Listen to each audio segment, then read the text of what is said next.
This one took some time for me to put together, mostly because I love this book so much. It was life-changing for me, and so I really wanted to give it the importance and significance that it deserves. I read The Courage to be Disliked by Ichiro Kishimi and Fumitake Koga in 2019. I gave it 5 out of 5 stars and added it to my favorites shelf. I wrote this about it afterwards. I'm so glad this book was shared with me. The psychology of Alfred Adler, as explained in this book, seems to exist simultaneously as a validation of some personal points of view I believed disturbingly unique. Things like horizontal relationships, contribution to others, affirmation versus acceptance, praise versus encouragement, and denying recognition, while also forcing me to evaluate many of the dysfunctions that have held me back in life. Things like poor separation of tasks, living to satisfy others, missing the concept of community, denying courage, and future and past thinking. This is next level reading for codependence. Its concepts are a huge and refreshing read. It's a different approach to the mind than I have ever considered, and I consider that to be a very good thing. Freud's and Jung's ideas aren't the only ones that belong at the table.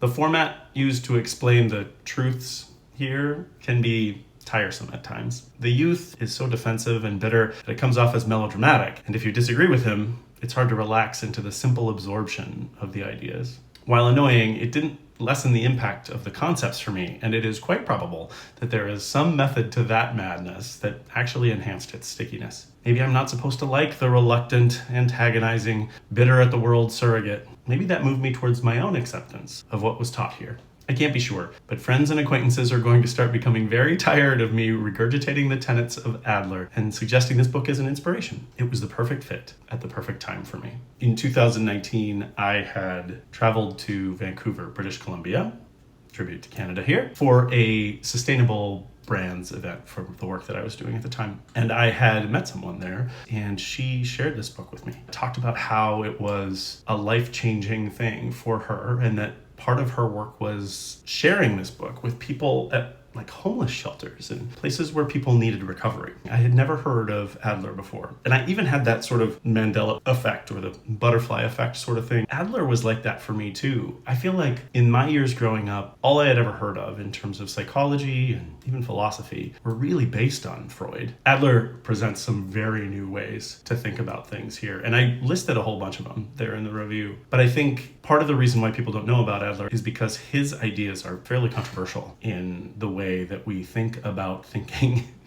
in the Western world today. One of the early things that the book talks about is the concept of denying trauma, or the way that I've interpreted it, to really think about trauma being a choice.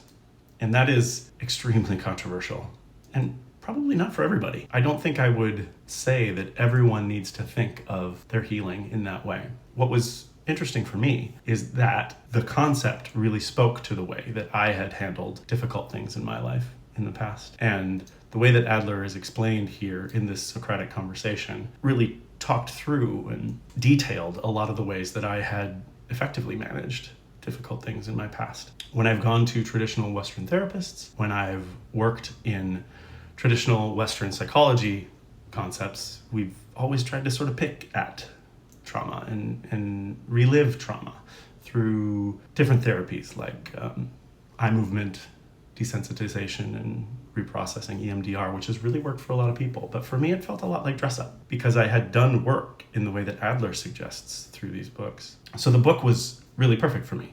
Talking about horizontal relationships, talking about encouragement versus praise. I love that. I love that concept. The conversation in the book also moved into these new concepts that I needed help with.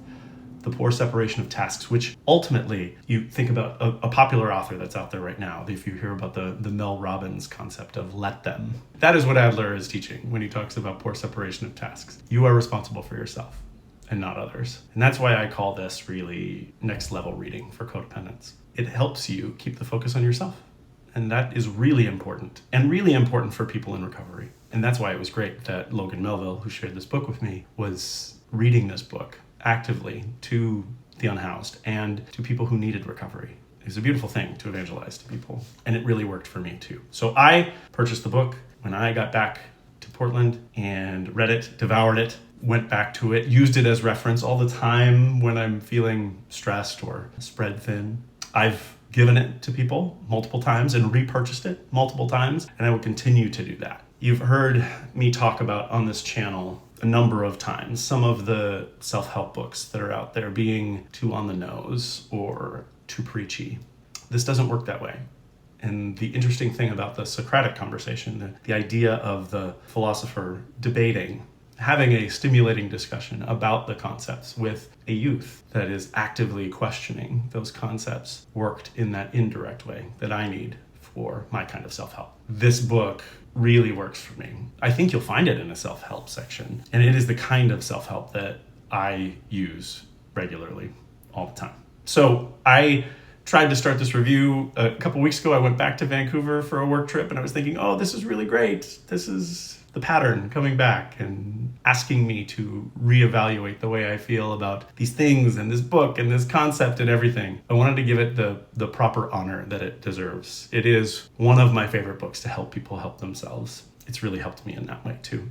So instead, I went to Vancouver, bought a Canada hat, and came back and made this video for you now. I definitely recommend it. I recommend it so much that I will send you my copy and rebuy it for myself if that's the way to get this book in the hands of more people. The Courage to be Disliked. The subtitle here is The Japanese Phenomenon That Shows You How to Change Your Life and Achieve Real Happiness by Ichiro Kishimi and Fumitake Koga. It is all about the psychology of Alfred Adler. I gave it 5 out of 5 stars. It is definitely one of my favorites. Till next.